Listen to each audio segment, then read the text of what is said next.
آس مسلم teacher کے پیارے ناظرین، ہم امید کرتے ہیں کہ آپ سب خیریت سے ہوں گے، اور ہماری دعا ہے کہ اللہ پاک آپ سب کو خیر و عافیت سے رکھے۔ محترم ناظرین و سامعین، ایک نسخہ جو میری نظر سے گزرا، سوچا آپ کو بتاتے چلیں کہ ایک حکیم کا یہ بتایا ہوا نسخہ ہے۔ بلوچستان میں تقریباً ہر گھر میں اس کو استعمال کیا جاتا ہے۔ اس کا رزلٹ اللہ کے فضل سے 100% یقینی ہے۔ آپ نے صرف اس نسخے کو 15 دن استعمال کرنا ہے۔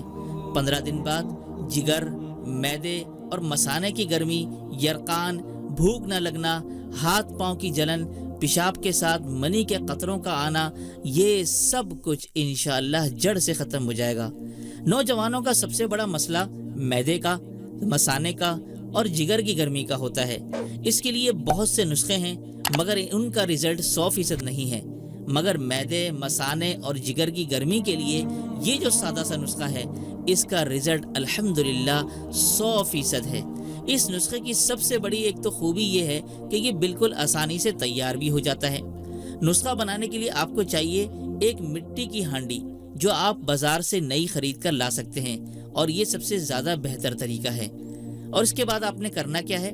تازہ گلاب کی پتیاں لینی ہیں، 2 مٹھی بھر دار چینی ثابت آپ نے لینی ہے 20 گرام، املی 30 گرام لینی ہے، آلو بخارا 30 گرام، چھوٹی الائچی 10 گرام، پنیر بوٹی 30 گرام، اور پنیر بوٹی آپ کو کسی بھی پنساری کی دکان سے آسانی سے مل جائے گی۔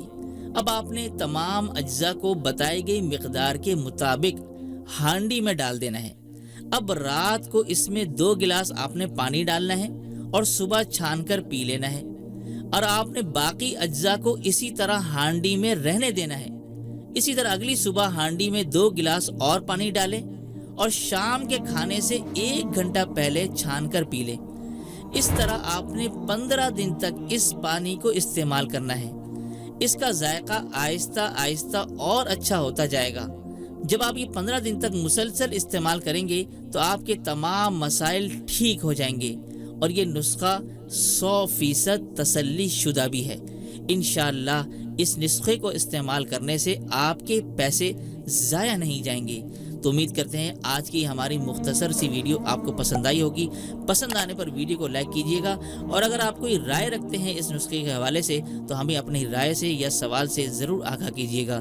تو دیجیے اجازت۔ السلام علیکم ورحمۃ اللہ وبرکاتہ۔